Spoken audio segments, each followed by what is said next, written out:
Can you tell she really doesn't want to be bothered? So cute.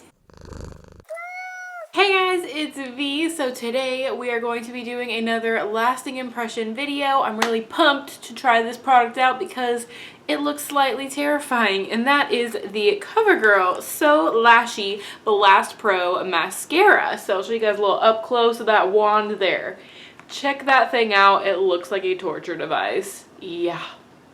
Definitely looks like something that Maze would use in the show Lucifer. Do you guys watch that? I freaking love that show. It's so good. And Lucifer, he is sexy. Anyways, totally off topic. But I got this in my Flawless Vox box, which I actually did a unboxing video on, so I will link that up here. I think it's up here, I don't know which one it is. Forget it. It's in the corner. You'll see it. But I will link it for you guys to see what else I got in my Vox box. But I actually didn't know that this is brand new, and so I really wanted to test it out for you guys and do a lasting impression, and we can see what it does for my sad little blonde lashes and see if it helps them be so lashy. Lash Finder. It's got that little lash finder thing. It also says that it's easy to remove with soap and water. It's ophthalmologically tested and suitable for contact lens wearers, which is great for you guys that wear contact lenses. So I actually recently saw this on Ulta, which is what told me that it was new, because I honestly didn't have any idea if it was or not, because I don't generally use Covergirl mascaras. Maybelline has my heart, the Lash Sensational, but I used to use Covergirl mascaras way back in the day, and I've heard great things about them. The Supersizer is like a huge deal right now. Personally, it wasn't my favorite. I know it wasn't my favorite. So on Ulta's website, it retailed for $11.99, but depending on which drugstore you get it from, you could get it a little bit cheaper. I know Walmart and Target usually have better prices than Ulta. So I have the color Extreme Black number 785, and I actually opened it in my Vox box video, so that's why I'm like holding it this whole time. But the wand does come separately, as I believe all Covergirl mascaras are, if not most Covergirl mascaras are like that. So you get your wand and then you get your mascara, which has a little twist off here. So honestly, really amazing technology. I wish that a lot of high-end mascaras did this, because that keeps this product good, so it doesn't expire nearly as fast as when the wand has already been dipped into the product, because it immediately has that twist cap on there. Really good point to this. So I'm just going to zoom in on my lashes and we are going to put it on. So let's just see if there is any special tips and tricks for this wand. It says, easy breezy tip. After applying mascara with the brush, use the wand tip for corner and hard to reach lashes, which is really awesome because a lot of times I can't really get these super inner corner lashes. So hopefully this will do a good job of building up on those inner corner lashes. So it says, women have all different lash types and struggle to find a mascara that works perfectly for their unique lashes. Now, Covergirl has the long-lasting mascara that works for all lash types. Introducing So Lashy Blastpro Mascara. This voluminous mascara will get you bold, dark, volume, no matter your lash type. So that's a pretty bold claim that they've got there. So we're just gonna see if this does help my little blonde lashes, which you guys can barely even see. So here is an up close look at this wand. It is definitely terrifying. Look at that ball end. It looks very similar to me to the Benefit They're Real wand, but like up the notch. Like they took the Benefit They're Real and they were like, we can do crazier than that. So I'm just going to open up the So Lashy Blastpro here, and I'm gonna put the wand in there. I seriously like love this technology. I know that like I don't really use Covergirl mascaras, but I really appreciate that. So let's go ahead and dip it into the product. Oh, it's very thick feeling. At least at first dip it feels very thick. Oh, all right. Wow, we've got a really thick coating on there. It is super coated. It looks so different without the wand being bright purple anymore, but it definitely got a lot of product on the wand. It almost looks like too much product, but we're gonna try it out. So I'm just gonna put it on this lash here and we can see what the difference is between my non-existent lashes. So let's get this crazy wand going on my lashes. And I am wearing eyeshadow because I always test out mascara mascaras with eyeshadow because that's how I normally wear mascara. I don't wear just mascara by itself, so I want to give it the most real test that I can. I really should have pinned my hair back. Was not a good choice, but I want to give it the most real test, so I don't want to test it with absolutely nothing on my lid. I want to see if it transfers onto eyeshadows or anything like that. So we are just going to do a wonderfully healthy coat. You guys can see like the wand is flat here and then it gets fat as you turn it. It probably looked like my eyes were crossing there. So I was using the kind of flat side, so now I'm going to use this like really voluminous side. I really should have moved my hair. That was not a good idea, Vianna. Oh well, it's okay. You guys will forgive me, right? So we're just going to put one coating. I do feel like this little ball is getting all the way in to those inner lashes. Can you guys see that? It is really getting in there. I don't think it's separating them very well, but it's coating them in product. So that is definitely something to note. That one really tall lash looks like it's about to fall out of my lash line. So if that lash falls out throughout the day, don't be surprised about it.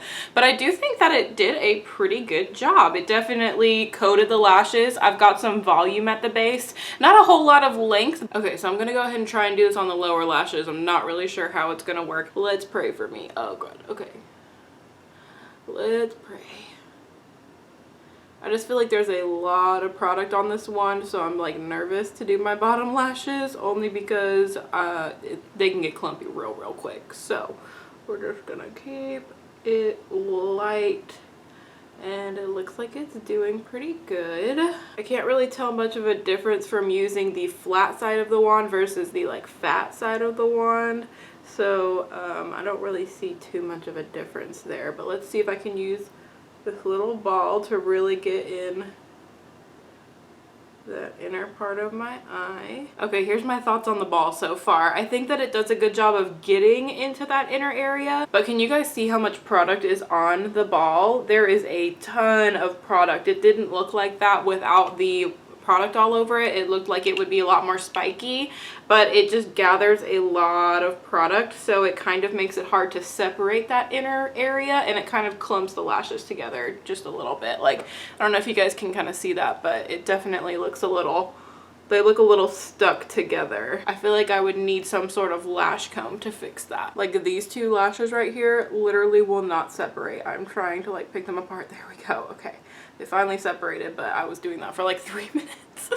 Okay, so here is the difference with absolutely no mascara on the other eye and a full one coat on this eye. I think I'm gonna go in with 2 coats of this one before it gets super dry because I don't like to let stuff completely dry before I go in with a second coat. So I'm just gonna go in on these top lashes one more time, and this will be the kind of test to see if it gets really clumpy with more than one coat, because I definitely like to apply more than one coat with my mascara. Full on mascara face right now. Okay, I'm still kind of experiencing with the inner corner, like that one lash is like super coated and I can't seem to get it to separate with the ball, you know what I mean? Like there's like 3 or 4 lashes all stuck together right there, and I am not one that likes a stuck together lash kind of look. I know that some people prefer that, but it's not really my cup of tea.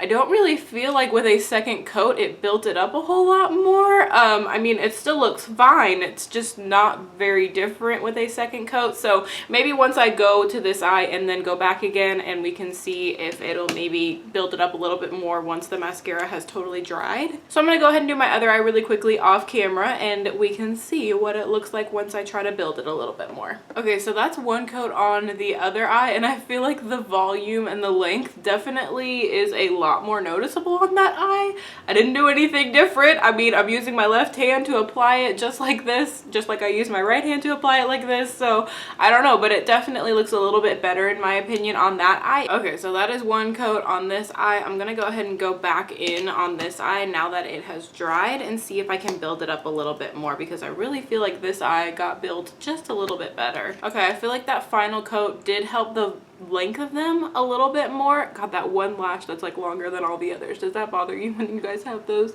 But I do feel like that one last final coat helped with the length a little bit.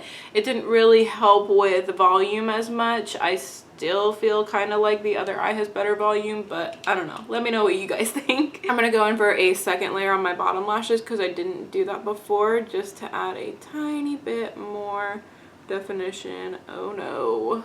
Oh no. We got on the top lash line. That was my fault. I didn't wait for it to dry. Let's see if it comes off nice and easy with a dry Q-tip. I did wait and let it dry. Yep, that was good. That came off really, really easily, which excites me because sometimes mascara, it is a little bit of a problem to try and remove when you get it on your eyelid, but that worked out well. Okay, I feel like we are all set so you guys can kind of see what it looks like fully on, and I'll insert a little clip here of before I put it on so you guys can see the straight up before and after. And I don't think this is the best that my lashes have ever looked, but I don't hate it either. So we are definitely going to see how this mascara works throughout the day and see if it lasts well, if it smears, if it flakes. Now I didn't get the waterproof one, so there is also a waterproof option. And this actually comes in 5 different colors, y'all. It comes in extreme black, intense black, jet black, black, and black brown. They have 4 different types of black. That is very interesting. So I have the one in extreme black, which I'm assuming is the darkest form of black, but I don't know, intense black could be the darkest, or jet black, or just regular black, but that's very interesting that they have so many different variations. So right now it is 2:03 in the afternoon, so I will check back in with you guys later throughout the day and we can see if this stuff has smudged on me or anything like that throughout the day. So I'll check back in with you guys in a couple of hours. Jesus Christ.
Top favorite PlayStation, original PlayStation games, just so you guys don't think I'm a poser. Spyro, anything. Spyro was my jam. Crash Bandicoot, yes. I loved me some Crash Bandicoot. Twisted Metal, killing it. Monster Rancher, absolutely. And Crash Team Racing, which, you know, loops into Crash Bandicoot, but just wanted y'all to think I didn't just buy that shirt because it was vintage. I'm a 90s kid. So it is now pretty late in the evening. For some reason, I am like dead tired. I don't know why, but it is right at, oh, you can't really see that. So it is right at 11 o'clock, 11:01 here. So I've had this on for right around 9 hours. So a decent amount of wear time, I would say. Now around like 7:30ish, you guys saw that I was noticing a little bit of some smudging on the lower lash line. So I'm gonna zoom you guys in and we can see up close what it's looking like now. Do my eyes look like an American Idol music video? Because I feel like they do. So hopefully you guys can see this, but there is definitely flaking. I can see like right here, here, down here. Don't know how I got there. Up here, and then there's still that same smudging. It was like really hard for me to actually get it off. I don't think I ever ended up actually getting it off, so that is still on there. On the top lashes, I almost always get smudging like right in this area, and I don't have that, so that's kind of surprising considering how much it kind of flaked on me. But then again, this is not the waterproof version, and they do make a waterproof version, so I don't know if that would make any kind of difference, but you guys can see it up close. Let me know what you think of it. I think that in terms of like how it looks, it still looks the exact same on my actual lashes. Like there's a little bit of smudging also like right under the lashes. You can see there's like dark discoloration down there, and I didn't wear any eyeliner today, so you guys can see that pretty easily here. So I'm just gonna zoom you guys out a little bit more. So as far as my final thoughts go on this in terms of how it looks, I think that it's kind of a little more on the natural side of lashes for me. I don't think that it makes your lashes so lashy, because honestly like this really isn't like crazy dramatic in my opinion. I don't know, maybe I'm like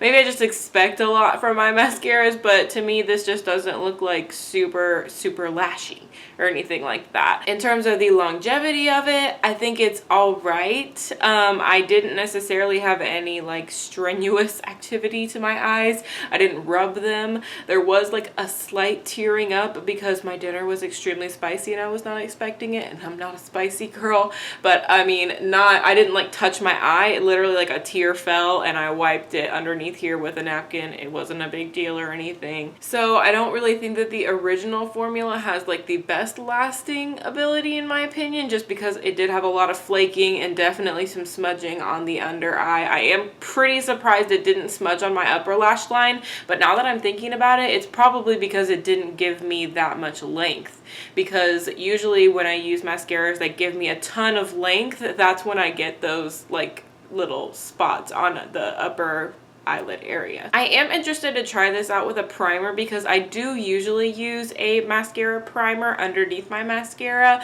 but that's only when I know that it's going to work with the mascara and that I already like the mascara by itself. I just want to like oomph it up a little bit. So I'm gonna keep trying this with the mascara, but this is just my first impression and lasting impression on how it lasted on me throughout the day.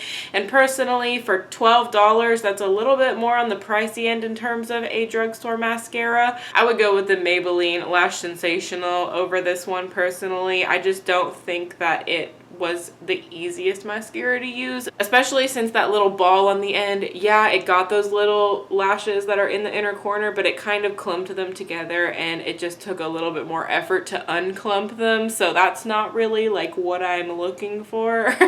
So I hope this video was helpful for you guys, and if you liked it, make sure to show some love to the like button down there, and if you subscribe, you can be a member of my Muse family. And I love you guys. I love you guys so much, and I will talk to y'all in my next video. Bye guys!